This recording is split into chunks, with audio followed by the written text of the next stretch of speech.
Assalamualaikum warahmatullahi wabarakatuh. Perkenalkan, saya Ivanka Salsabila Nurhadi, NPM 1603194 dari Prodi Farmasi kelas A, Fakultas MIPA Universitas Islam Bandung. Dalam video ini, saya akan menjelaskan mengenai swamedikasi penyakit MAH. Medikasi sendiri merupakan tindakan yang dilakukan untuk mengatasi masalah kesehatan dengan menggunakan obat-obat yang dapat dikonsumsi tanpa pengawasan ataupun resep dokter.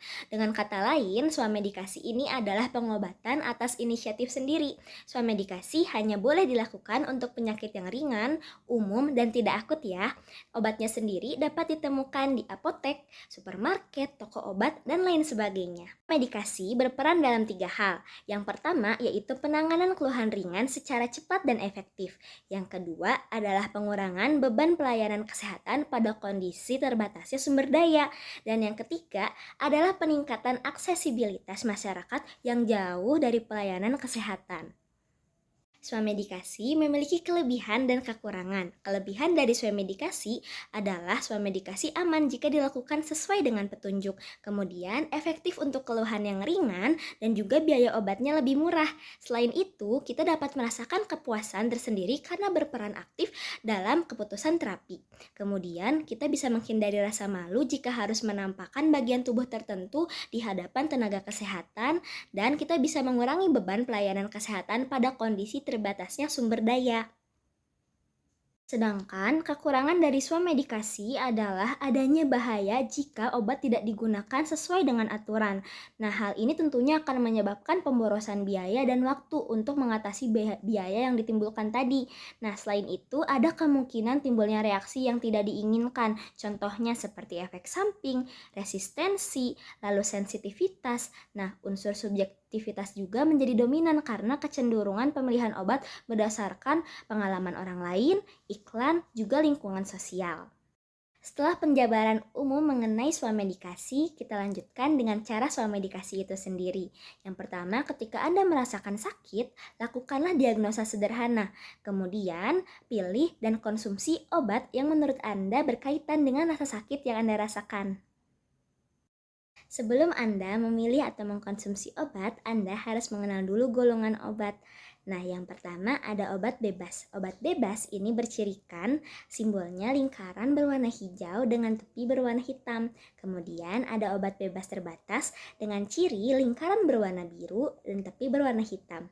Selanjutnya ada obat keras dan psikotropika. Ini bercirikan lingkaran berwarna merah dengan tepi berwarna hitam dan di tengahnya ada huruf K berwarna hitam. Kemudian ada obat narkotika. Obat ini bercirikan lingkaran berwarna putih dengan tepi berwarna merah dan di tengahnya terdapat lambang palang medali merah. Nah, setelah Anda mengetahui tentang golongan-golongan obat, berikut adalah golongan obat yang digunakan ketika swamedikasi. Yang pertama ada obat bebas, yang kedua ada obat bebas terbatas. Keduanya merupakan obat over the counter. Kemudian yang ketiga ada OWA. Apa sih OWA itu? OWA adalah obat wajib apotek, di mana obat ini merupakan obat keras yang dapat diberikan oleh apoteker kepada pasien tanpa adanya resep dokter.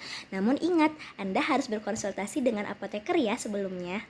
Bapak, Ibu, dan teman-teman mungkin pernah mengalami MAH. Kondisi ini sangat tidak nyaman dan mengganggu aktivitas kita.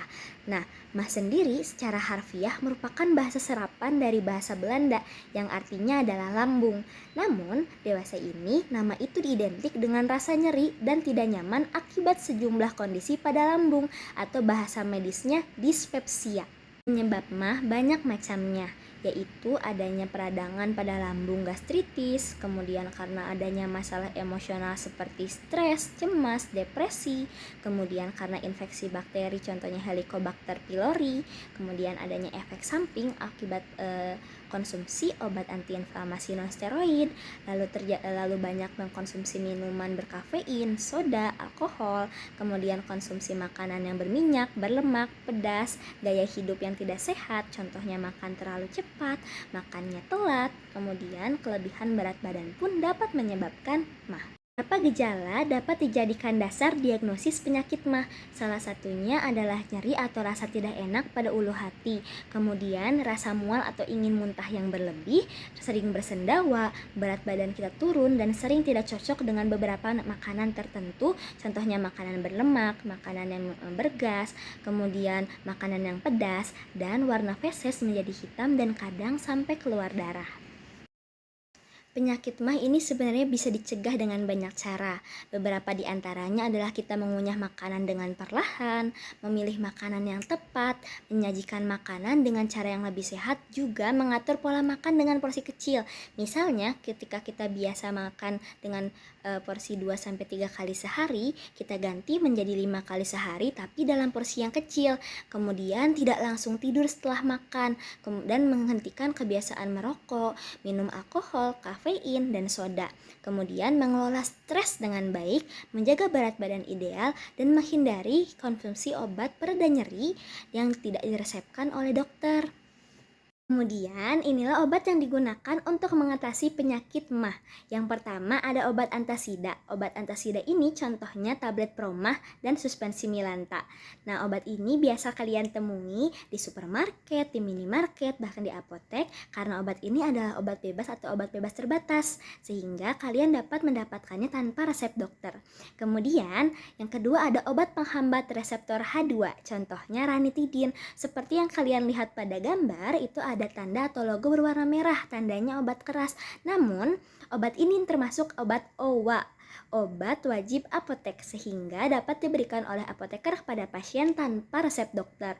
Namun ingat, Anda harus berkonsultasi pada apoteker ya.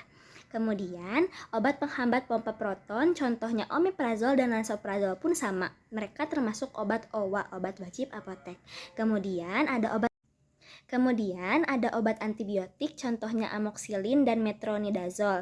Nah, untuk mendapatkan obat ini, Anda sebelumnya harus berkonsultasi pada dokter, dan untuk mendapatkannya di apotek tentu saja harus mendapatkannya dengan resep dokter. Kenapa? Karena obat antibiotik dapat menyebabkan resistensi yang berbahaya apabila tidak digunakan sesuai dengan aturannya.